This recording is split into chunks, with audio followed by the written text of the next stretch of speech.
ஃபுல்லாக ஏதோ அமானுஷ சக்தி உள்ளே போயிருந்த மாதிரி தூங்கி தூங்கி விழுந்துட்டு கிடந்தேன். எழுந்து சமைக்க முடியாமல் சமைச்சிட்டு கிடந்தேன். இந்த சண்டே நல்ல ஒரு தூக்கத்தை போடணும்.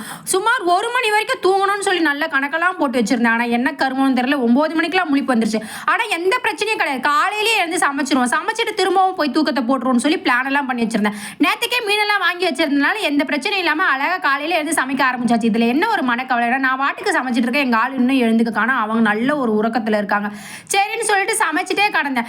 ஏதோ ஒரு இதில் இன்னைக்கு நல்ல மீன் குழம்பு வருது அப்படின்னு சொல்லிட்டு ஒரு சந்தோஷமா இருந்தேன். கொஞ்சமாக தண்ணியை ஊற்றலான்னு சொல்லிட்டு எடுத்து ஊற்றுனது தான். எப்பவுமே போல வங்கக்கடல் ஆழம் போல தண்ணி அதிகமாயிட்டு, சரி இதுக்கு என்ன பண்ணுறதுன்னு யோசிச்சுட்டே கடந்தேன். என்னுடைய அறிவுத்திறனை பயன்படுத்தி அதில் கொஞ்சம் போல வெங்காயம் தக்காளி எல்லாத்தையும் அரைச்சி ஊற்றி பார்ப்போம் எப்படி இருக்குன்னு பார்த்தேன். அப்பவும் அந்த தண்ணி வத்தனை பாடு கிடையாது. சரி நீ வத்திட்டே கடை அப்படின்னு சொல்லிட்டு அது ஒரு 1/2 மணி நேரம் 3/4 மணி நேரமாக கொதிக்க விட்டு அப்போ தான் கொஞ்சம் போல வத்துச்சு.